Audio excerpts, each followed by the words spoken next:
स्वागत है आपका। आप देख रहे हैं जनता टीवी। आज देश के लिए बेहद ही दुखद खबर रही। भारत रत्न स्वर कोकिला लता मंगेशकर अब हमारे बीच नहीं रही। 92 साल की उम्र में लता मंगेशकर ने मुंबई के ब्रिज कैंडी अस्पताल में अंतिम सांस ली है। कोरोना से पीड़ित होने के बाद लता मंगेशकर को 8 जनवरी को अस्पताल में भर्ती कराया गया था, लेकिन ये लंबा संघर्ष 6 जनवरी को खत्म हुआ और लता मंगेशकर ने इस दुनिया से विदाई ले ली। लता मंगेशकर का अंतिम संस्कार आज किया गया। बता दें कि दोपहर 3 बजे पेडर रोड स्थित उनके घर पर पार्थिव शरीर को अंतिम दर्शन के लिए निकाला गया और इसके बाद 6:30 बजे उनको अंतिम विदाई दी गई, मुखाग्नि दी गई, जिसमें से देश के बड़े बड़े लोग आज उनको श्रद्धांजलि दी। इस बीच देश के प्रधानमंत्री के साथ बॉलीवुड के कई लोग मौजूद रहे। हम आपको तस्वीर दिखा रहे हैं जब अंतिम सफर के लिए लता की निकल गई थी, उस समय की तस्वीर है। और दूसरी तस्वीर है जब प्रधानमंत्री मोदी अंतिम यात्रा श्रद्धांजलि और इसके बाद मुखाग्नि की तस्वीर भी हम आपको दिखाई है।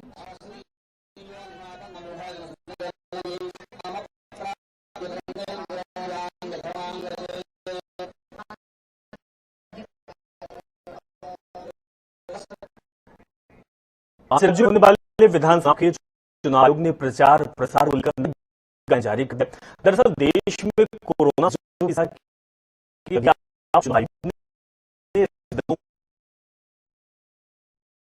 वाले व्यक्तियों की संख्या इंडोर हॉल की क्षमता के अधिकतम 50% और खुले मैदान के 30% तक सीमित होगी।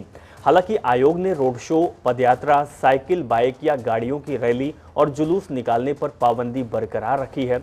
इसके अलावा घर घर जाकर प्रचार करने के लिए अधिकतम 20 लोगों की सीमा पहले की तरह ही लागू रहेगी। प्रचार पर रात 8 बजे से सुबह 8 बजे तक प्रतिबंध लागू रहेगा।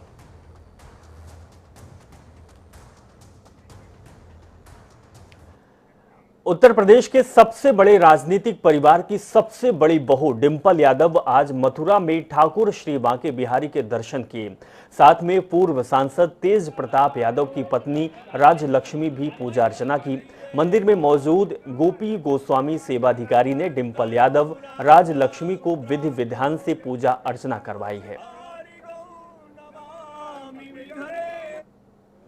पूर्व मुख्यमंत्री श्री अखिलेश यादव जी की पत्नी डिंपल यादव एवं पूर्व सांसद तेज प्रताप यादव की पत्नी राजलक्ष्मी यादव ने आज ठाकुर श्री बांके बिहारी जी की बड़े श्रद्धा भाव से धेली पूजन किया और ठाकुर जी का दर्शन लिया और ठाकुर जी के दरबार में बैठ के मन्नत मांगी।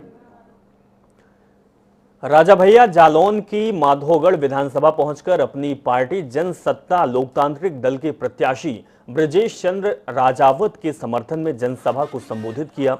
रघुराज प्रताप सिंह राजा भैया ने बुंदेलखंड को अपना ननिहाल बताते हुए कहा कि बुंदेलखंड की परंपरा है जहां पर भांजों का बहुत सम्मान किया जाता है। इस नाते इस बार उनकी पार्टी के प्रत्याशी को विजयी बनाने के लिए जनता से आशीर्वाद मांग रहे हैं। साथ ही राजा भैया ने कहा कि उनकी पार्टी आपकी पार्टी है। अब यहाँ के लोगों को किसी किराएदार की तरह किसी और पार्टी में जाने की आवश्यकता बिल्कुल नहीं है। अगर उनके प्रत्याशी से कोई गलती भी हो जाती है तो आप सीधे मुझसे शिकायत कर सकते हैं। ये बात राजा भैया ने कही है।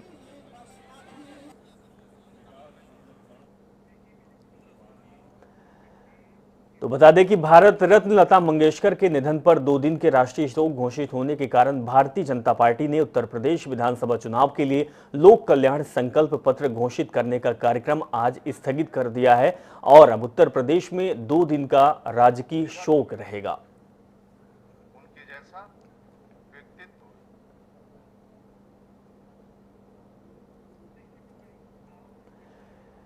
इस बीच एक बड़ी खबर आ रही है। राजधानी देहरादून से लता मंगेशकर के निधन पर अब राजकीय शोक घोषित किया गया है। उत्तराखंड में तो 2 दिन का राजकीय शोक रहेगा।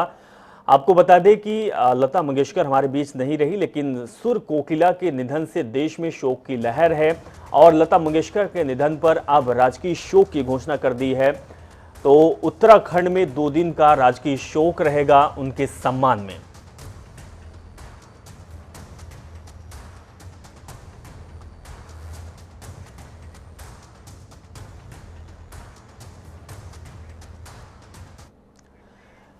उत्तरकाशी रामलीला मैदान में जनसभा को संबोधित करते हुए भाजपा के राष्ट्रीय अध्यक्ष जेपी नड्डा ने कहा कि कांग्रेस के नेता आजकल गंगा यमुना की आरती कर रहे हैं। ये वही लोग हैं जो राम मंदिर निर्माण कार्य को लटकाने का काम करते रहे थे।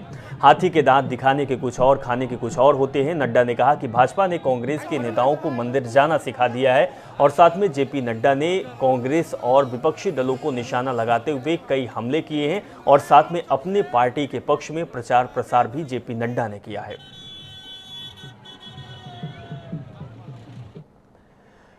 जैसे जैसे विधानसभा चुनाव मतदान की तारीख नजदीक आती जा रही है, वैसे वैसे राजनीतिक पार्टियों के स्टार प्रचारकों ने अपनी ताकत झोंकना शुरू कर दिया है, जिसको लेकर आज मध्य प्रदेश के मुखिया उत्तराखंड स्टार प्रचारक शिवराज सिंह चौहान काशीपुर में अपने प्रत्याशी के पक्ष में डोर टू डोर किले बाजार से मुख्य बाजार तक जनसंपर्क किया, वोट मांगा और बाजपुर के बीजेपी प्रत्याशी के लिए भी चुनावी सभा की है।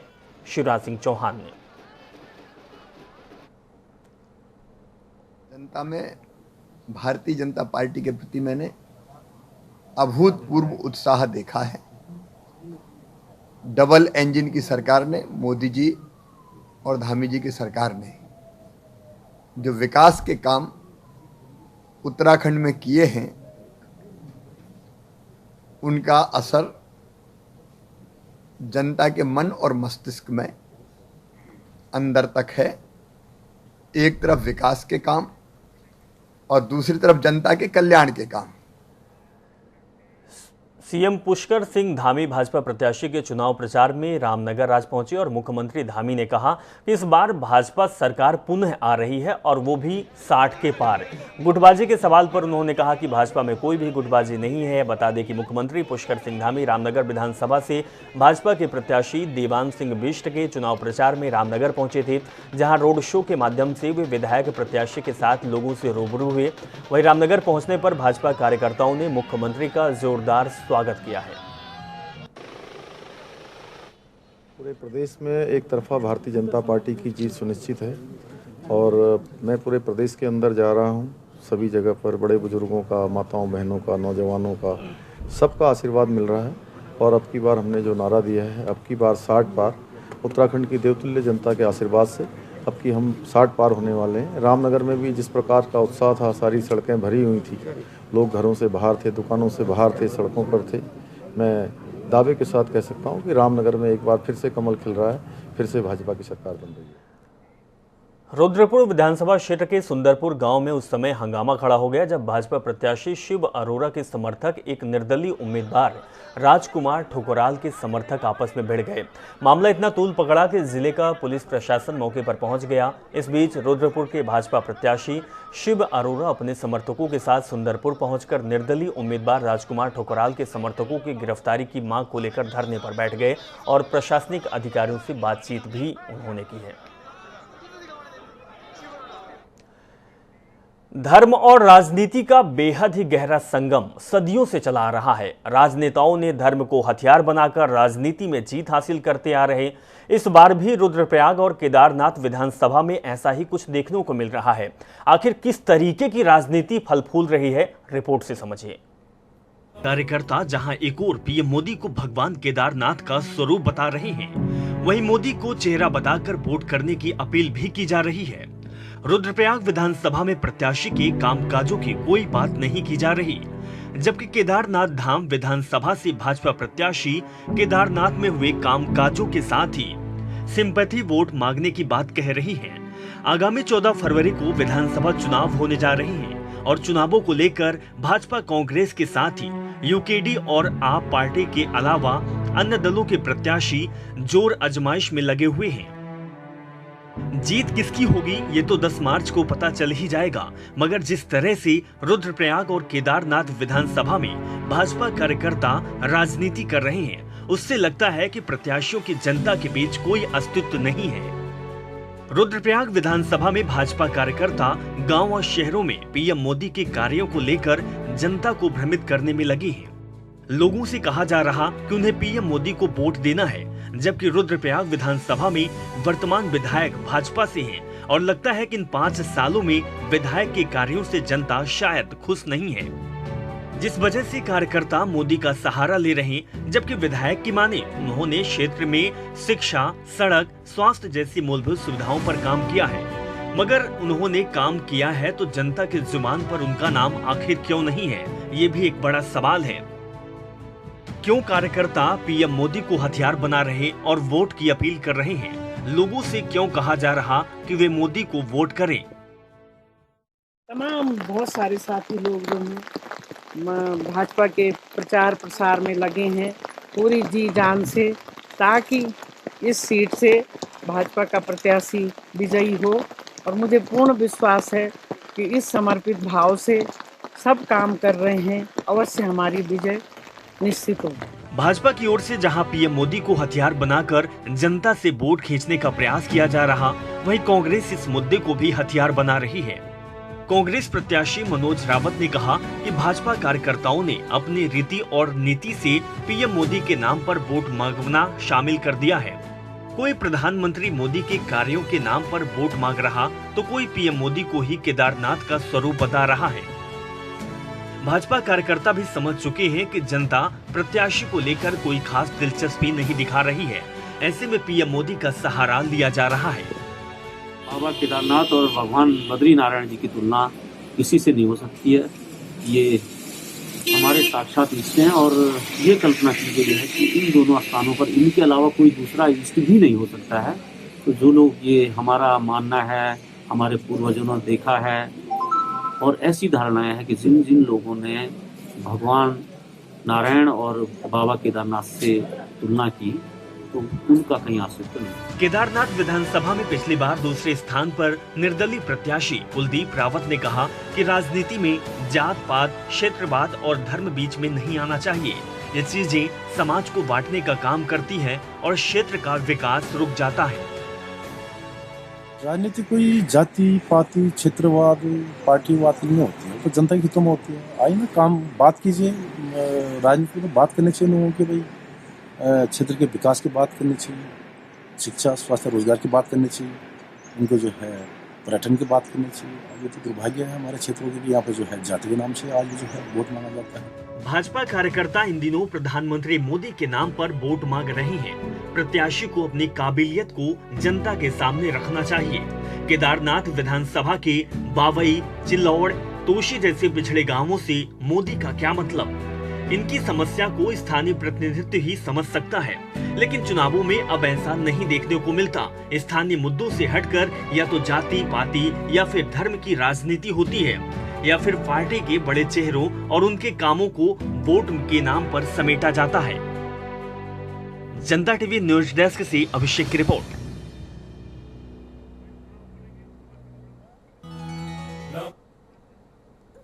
तो प्रधानमंत्री मोदी के नाम पर वोट मांगा जा रहा है, इस तरीके की कुछ वीडियो भी सामने आई है। और साथ में सबसे बड़ी बात है कि जो जनता है वो मूलभूत आवश्यकताओं के लिए वोट करती है, लेकिन जब मूलभूत आवश्यकताएं पूरी नहीं हो पाती, चाहे वो सड़क की बात करें, पानी की बात करें या फिर खाने की बात करें, तो फिर जनता निर्णय बदल देती है। और इस बार देखना यही होगा कि क्या कुछ फैसला करती है जनता। भारत रत्न स्वर कोकिला लता मंगेशकर अब हमारे बीच नहीं रही। 92 साल की उम्र में लता मंगेशकर ने मुंबई के ब्रीच कैंडी अस्पताल में अंतिम सांस ली। कोरोना से पीड़ित होने के बाद लता मंगेशकर को 8 जनवरी को अस्पताल में भर्ती कराया गया था, लेकिन ये लंबा संघर्ष 6 फरवरी को खत्म हुआ और लता मंगेशकर ने इस दुनिया से विदाई ले ली।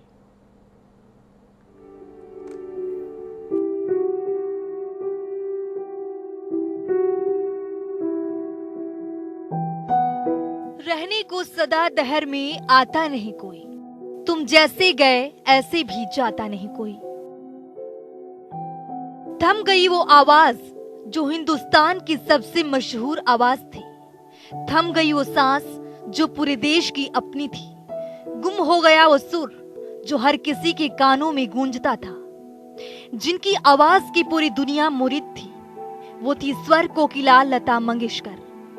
लता मंगेशकर पिछले 1 महीने से मुंबई के ब्रीच कैंडी हॉस्पिटल में एडमिट थी। अस्पताल में उनका लगातार इलाज चल रहा था, लेकिन हालत स्थिर नहीं हो पा रही थी। कभी आईसीयू तो कभी वेंटिलेटर पर उन्हें रखा जा रहा था।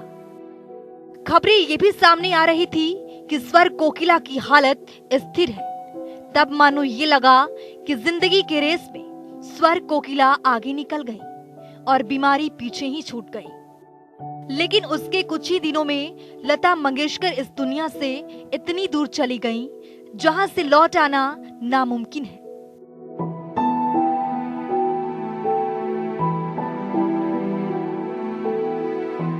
बानवे साल के लता दीदी ने दुनिया को अलविदा कह दिया। 28 सितंबर 1929 को लता दीदी का जन्म मध्य प्रदेश के इंदौर शहर में मराठा समाज परिवार में हुआ था। साधारण परिवार में जन्मी लता दीदी को कोई क्या जानता था कि वो स्वर कोकिला के रूप में अपनी पहचान बनाएंगी, जिसकी देश ही नहीं बल्कि पूरी दुनिया मुरीद हो जाएगी। लेकिन हुआ कुछ ऐसा ही। अपनी कड़ी मेहनत के दम पर लता दीदी उस शिखर तक पहुंची, जिसकी कल्पना करना भी आसान नहीं होता।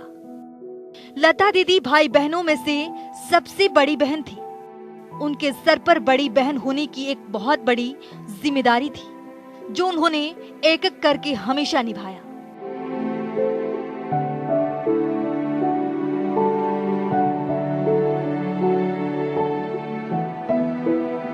लता का जन्म इंदौर में हुआ जरूर था, लेकिन उनकी परवरिश महाराष्ट्र में हुई थी। वो बचपन से ही गायक बनना चाहती थी। पहली बार लता ने वसंत जोगलेकर की ओर से निर्देशित एक फिल्म कीर्ति हसाल के लिए गाया।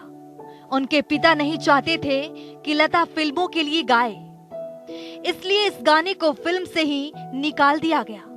लेकिन उनकी प्रतिभा से वसंत जोगलेकर काफी प्रभावित हुए और उन्हें आगे काम देने का आश्वासन दिया। वक्त बीतता गया और लता जब महज 13 साल की थी, तब उनके सर से अचानक पिता का साया उठ गया, जिसके बाद उनके सर पर खर्च जुटाने को लेकर भी जिम्मेदारी आ गई। लता का फिल्म में काम करना पिता को पसंद नहीं था। बावजूद इसके लता दीदी को फिल्म में काम करना पड़ा, क्योंकि अब घर खर्च और बहनों की जिम्मेदारी उनके सर पर थी।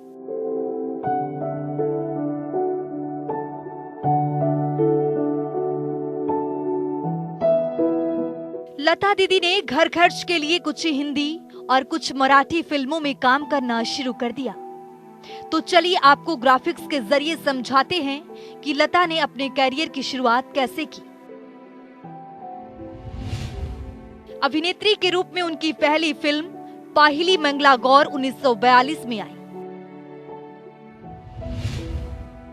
जिसमें उन्होंने स्नेह प्रभा प्रधान की छोटी बहन की भूमिका निभाई थी। साल 1943 में माझी बाल चिमकुला संसाल में काम किया।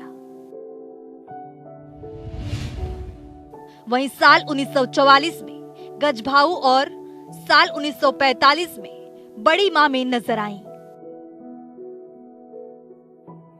साल 1945 में उस्ताद गुलाम हैदर ने अपनी आने वाली फिल्म के लिए लता को चुना, जिसमें कामिनी कौशल मुख्य भूमिका निभा रही थी। वे चाहते थे कि लता उस फिल्म के लिए पार्श्व गायन करे, लेकिन लता ने पार्श्व गायन करने से इनकार कर दिया, जिसके बाद गुलाम हैदर को निराशा हाथ लगी। साल 1947 में वसंत जोगलेकर ने अपनी फिल्म आपकी सेवा में लता को गाने का मौका दिया, जिसके बाद लता ने इस फिल्म के गानों से खूब चर्चा बटोरी। जिसके बाद धीरे धीरे लता ने कई फिल्मों में गाना शुरू कर दिया। हालांकि लता को उस खास हिट की अभी भी तलाश थी।